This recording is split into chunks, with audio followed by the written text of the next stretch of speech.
Hello everyone, আসসালামু আলাইকুম। কেমন আছেন? আশা করি সবাই ভালো আছেন, সুস্থ আছেন। আমিও খুব ভালো আছি। তো আবারও আপনাদের মাঝে একটা ডেইলি ব্লগ নিয়ে চলে আসছি। আশা করি সবার ভালো লাগবে। তো ভিডিওটা আমি সকাল থেকে স্টার্ট করছি। সবাইকে গুড মর্নিং। আগামীকালকে আমার শাশুড়ি মা 3টা চই কিনে নিয়ে আসছে, আর আগেকার 2টো আছে, এই মোট 5টা। যেহেতু আমাদের গ্রামের বাড়ি, পশু পাখি সবই কিছু কিন্তু আমাদের লালন পালন করা হয়। তো এগুলো যেহেতু নতুন, এখন তো আর বাড়ি চিনে না, আসবে না, তো ছেড়ে দিব যেহেতু, তো তার জন্য একটু রং দিয়ে দিচ্ছি যাতে সবার মাঝে থাকলেও নিয়ে আসা যেতে পারে, কারণ অনেকের বাড়িতে উঠে যেতে পারে। তো চিহ্ন দেওয়া থাকলে কি হয়, তাড়াতাড়ি আমরা খুঁজে বের করে নিয়ে আসতে পারি। এই জন্য একটু রং দিয়ে দিলাম। সেটা আমার শ্বশুরমশাই আগের দিন নিয়ে এসে রেখে দিয়েছিল। আর পাশে 2টো অ্যালোভেরা গাছ ছিল, যেটা আমি ননদের বাসা থেকে নিয়ে আসছিলাম। এর আগেও নিয়ে আসছিলাম, হয়নি। তো এবার গাছ 2টো হয়েছে। তো গাছ 2টোর পাশ থেকে চারা গাছ বের হয়েছে। তো আমার শাশুড়িমাকে বললাম, সে বিশ্বাস করছিল না, নিজে এসে দেখে নিল। এদিকে অনেকটা বেলা হয়ে গিয়েছে, গ্রামের বাড়ি, সকাল সকাল রান্নাবান্না কমপ্লিট করতে হবে। তো এদিকে 5টা চয়ে রং দিতে অনেকটা সময় লেগে গেল। এই যে আজকে ওদেরকে নাকি ছাড়বে না, কারণ একটু একসঙ্গে থাকলে, পরিচয় হয়ে গেলে একসঙ্গে চলে আসতে পারবে। তো তার জন্য ওদেরকে ধরে রাখলাম। আর হাতটা কত সুন্দর রং হয়ে গিয়েছে। কিন্তু ভাবছিলাম যে নখে নখে দিব, কিন্তু এই যে গোটা হাত যেহেতু ওদের গায়ে দিয়ে ভরিয়ে দিতে হয়েছে। পাশের হাতটাও হালকা হয়েছে, বেশি একটা হয়নি। তো যাই হোক, এত বক বক করলে তো আর হবে না, তাড়াতাড়ি করে সমস্ত কাজ কমপ্লিট করে নিতে হবে।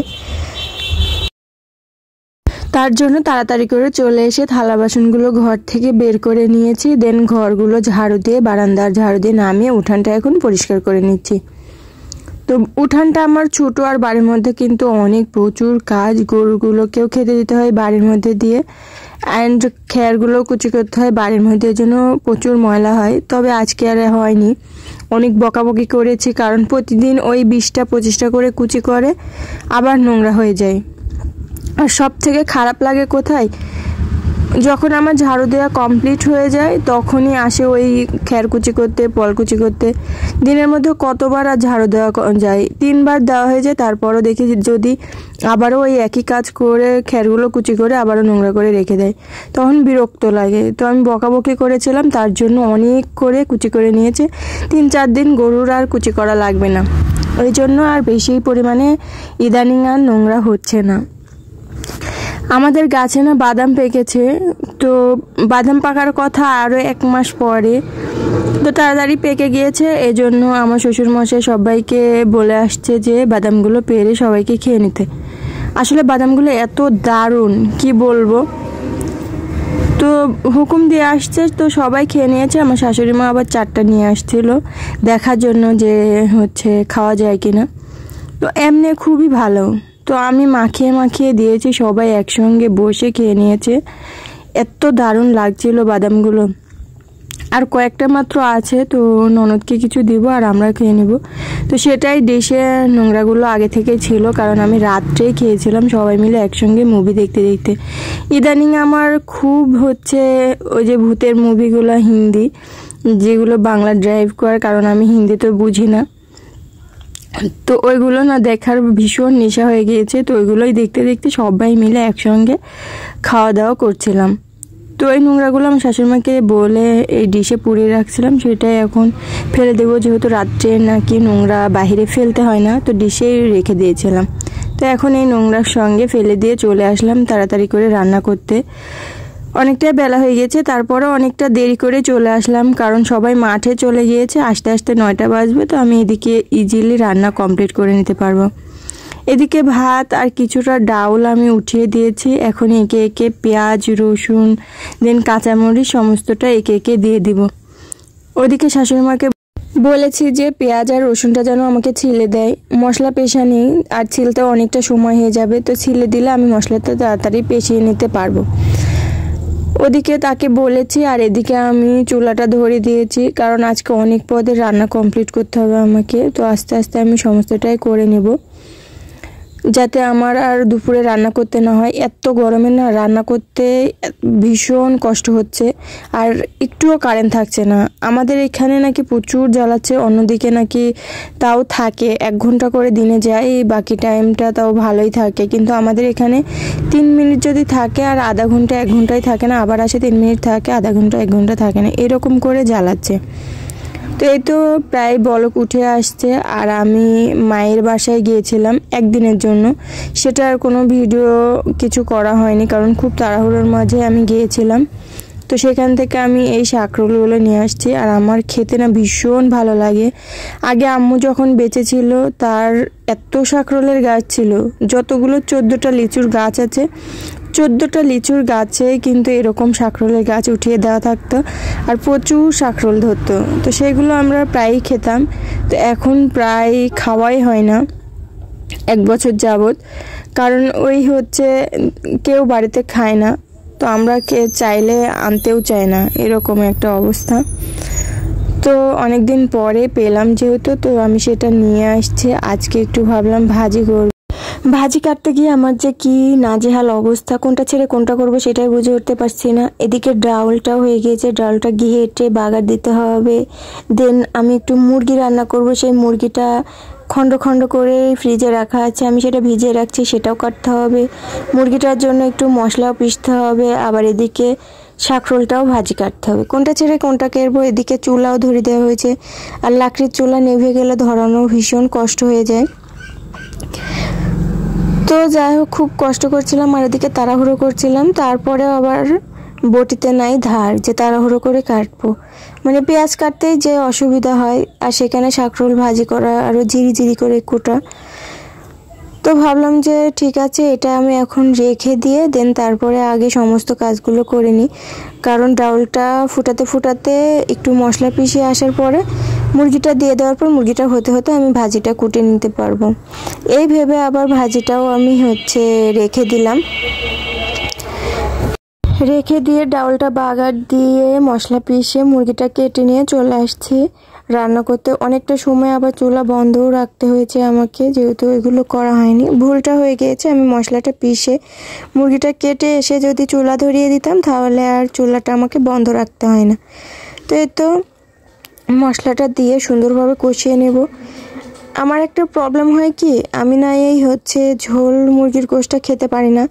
তো আমার জন্য একটু 2-1 পিস রেখে দিয়ে লাস্টে একটু পোড়া পোড়া করে একটু ভাজি ভাজি করে আমি কষানো মাংসটাই খাওয়া হয়। তো আমি যখন ওইটা রাখি তখন ওইটার জন্য সবাই অপেক্ষা করে থাকে, তো আমি তো সেভাবে রাখা হয় না, তো সবাইকে দিয়ে আমি ওই 1 পিস 2 পিস খেয়ে নিই। তো আজকে ভাবছি আমি যেভাবে খাই সেভাবে আমি সবাইকে রান্না করে দিব,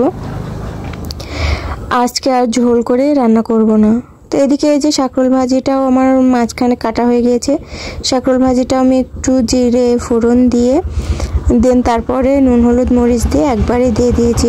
আমার শাশুড়ি মা যখনই যেটাই ভাজি করে না কেন ফার্স্টে একটু হালকা নুন হলুদ দিয়ে একটু ভাপ দিয়ে তারপরে দেন রসুন পেঁয়াজ দিয়ে জিরে দিয়ে বাগার দিয়ে তখন এই ভাজিটা নামিয়ে নেয়। তো আমি ওই ভাজিটা খেতে পারি না, আমি যেভাবে খাই আজকে সেভাবে রান্না করছি, যেহেতু আমি শাকরোলটা খাবো ভাজিটা, তো জন্য আমার মন মতোই রান্না করছি। এদিকে এই যে মুরগির যে পানিটা বের হয়েছে সেটা দিয়েই আমি কিন্তু সম্পূর্ণ রান্না করব, এখানে আর এক্সট্রা কোনো পানি দিব না। এটা দিয়ে যতক্ষণ আমি এই মশলাটা পোড়া পোড়া না হচ্ছে ততক্ষণ আমি এটাকে জাল দিতেই থাকবো। এদিকে ভাজিটাও একটু পোড়া পোড়া করে নেব। এই যে ডাউলটার ভাতটা হয়ে গিয়েছে, নামিয়ে নিয়েছি। ওই যে কয়েকটা শাকরোল আমি কাটতেও পারিনি, সময় ছিল না, কারণ অনেকটা দেরি হয়ে যাচ্ছে। তো ভাবলাম যে কোনো তরকারিতে আমি দিয়ে দিব, তো সম্পূর্ণটা আর কাটাও হলো না। তো এই যে অনেক সুন্দর একটা কালার চলে আসছে, আর আমাদের শুকনো মরিচ দিয়েই সমস্ত রান্না খাওয়া হয়, কোনো তরকারিতেও কাঁচা মরিচের ব্যবহার করা হয় না, এক ভাজি ছাড়া। আর আমার আম্মু কি করতো, যে কোনো তরকারিতেই কাঁচা মরিচ ছাড়া রান্না করতো না, এতেও দিত কিন্তু শুকনো মরিচ আর কাঁচা মরিচ মিক্সড করে রান্না করতো। আর আমাদের সমস্ত কিছুতেই শুকনো মরিচ খাওয়া হয়, আমারও সেরকমভাবে অভ্যাস হয়ে গিয়েছে। এই তো রান্না কমপ্লিট, ডাউল, শাকরোল ভাজি, মুরগির গোশত। তো আমার জন্য এখান থেকেও আমি আবার আরও পোড়া পোড়া করে রেখে দিয়েছি। তো আমার শ্বশুরমশাই খাওয়া শেষে বলেছে যে আমার জন্য এটা রাখা হয়নি, তো অল্প পরিমাণে রাখা হয়েছে, তো সেও খেয়েছে, পরে খেয়েছে, কিন্তু ফার্স্টে দেওয়া হয়নি। তো খেতে বসে পড়েছি। আমি 2 রকম গোশি নিয়ে নিয়েছি, যেটা আমি একেবারে কালো কালো কালা ভুনার মতো করে ফেলেছি, আর একবারে কষা মাংসের মতো করেছি।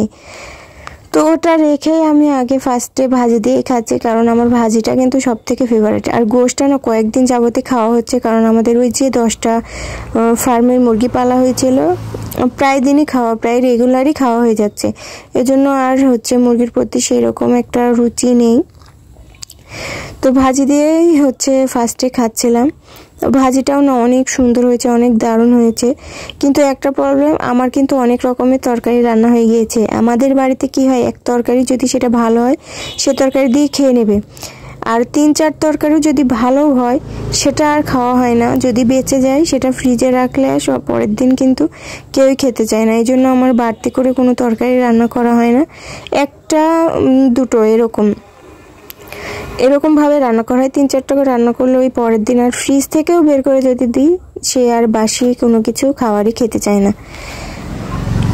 তো খাওয়া দাওয়া কমপ্লিট করে চলে আসছি রসুন কাটতে। এদিকে এক দাদি আসছে আর এক খালা আসছে, তারা রসুন কেটে দিচ্ছে, আর আমি কাটছি হচ্ছে কোনটা, যেটা বিছন হবে, রসুন 3 মাস পরে লাগাবে সেটার জন্য। তো তারা তো আর বেছে বেছে কাটবে না, আমরা যেগুলো রাখবো সেগুলো বেছে বেছে রেখে দিয়েছে, আমার শাশুড়ি মা বেছে বেছে দিয়েছে, আর আমি কেটে দিচ্ছি। আর দাদি আর খালা যেগুলো কাটছে ওইগুলো হচ্ছে বিক্রি করতে হবে। এখন যে রসুনের দাম, রসুন যার ঘরে আছে সেই তো এখন কোটিপতি বড় লোক, যাই বলেন না কেন তাই। তো আমাদের এখন আর বেশি নেই, এই 5 মণ প্লাস 3 মণ, 8-9 মণ এরকম হবে। তো 5 মণ মতো তো ওই যে বিছনে থাকবে, আর 3 মণ মতো বিক্রি হবে, ওই 24,000-এর মতো টাকা পেতে পারি, কারণ এখন তো 8,000-9,000 টাকা মণ রসুন। কিছুদিন পর কিন্তু আরও বেশি হয়ে যাবে, কারণ এই যে আমাদের 3 মণ বিক্রি করলে কিন্তু রসুন ফুরাই যাবে। এরকম সমস্ত গৃহস্থ বাড়িতে কিন্তু এরকম হচ্ছে রসুন প্রায় ফুরিয়ে যাবে। এরপর কিন্তু মনে হয় আরও হবে, পেঁয়াজও হবে। আমাদের পেঁয়াজও প্রায় অলমোস্ট শেষ, প্রায় 100-150 মণ পেঁয়াজ ছিল, সেটাও শেষ। পেঁয়াজের দামটাও মনে হয় হয়তো বেশি হয়েই যেতে পারে। তো আমার 1 ডিশ মতো রসুন কাটা হয়ে গিয়েছে, সেটা ঢালতে গিয়েও আমার নাজেহাল অবস্থায় কতগুলো পড়ে গেল। এখন এইগুলোকে একটা একটা করে খুঁটে নিতে হবে, কতটা কষ্ট আবার করতে হবে আমাকে। যাই হোক, কী করার, এখন তো আমাকে এটা করতে হবে। কিন্তু এখানে আছে প্রচুর নোংরা। আমি যে রসুনগুলো কাটছি, রসুনের যে গাছগুলো আছে সেটাও ওখানেই আছে, তো তার মধ্যে থেকে আমাকে একটা একটা করে খুঁটে নিতে হবে। কি একটা অদ্ভুত জীবন মেয়েদের। আমরা কিন্তু যখন থেকে ছোট থেকে বড় হয়েছি, কখনো রসুনের গাছ, ধানের গাছ, দেন মানে সবজি, কোনো কিছু সবজি হোক, কোনো কিছুরই আমরা কিচ্ছু দেখতে পাইনি। কিন্তু ভাগ্যের ফেরে এমন জায়গায় এসে পড়েছি যে মানে সমস্ত কিছু, রসুন, পেঁয়াজ, ধনিয়া, কালো জিরা, তিল, কোনো কিছু বাদ নেই। সবজি বলেন, সব কিছুই আলহামদুলিল্লাহ সব কিছু আছে আমাদের। এমনকি বাড়িতে রসুন, পেঁয়াজ, ডাউল কোনো কিছুই কিনতে হয় না। এদিকে পড়া রসুনগুলো খুঁটে খুঁটে আবারও বস্তাতে রেখে রসুন কাটতে বসে পড়েছি। আজকে যেহেতু দাদি আর খালা কাটছে, তো তাদের রসুনগুলো বেছে দিয়েছে, তো বিছন রসুনগুলো অনেক হয়েছে, আর আজকে অতটাও কাটতে পারবো না। তো 1 বস্তা আর 1 গামলা মতো কাটতে পেরেছি, ভাবছি যে আগামীকালকে পরেরগুলো কেটে দিব। এদিকে কয়েকটা নারকেল ভেঙে রেখেছে, সেগুলো আমি কুড়ে নিচ্ছি, হয়তো কয়েকটা পিঠা বানাবে সেজন্য। তো আরও কাজ আছে, সেগুলো কমপ্লিট করি। ভিডিওটা আজকের মতো এ পর্যন্ত। আল্লাহ হাফেজ, সবাই ভালো থাকবেন, সুস্থ থাকবেন।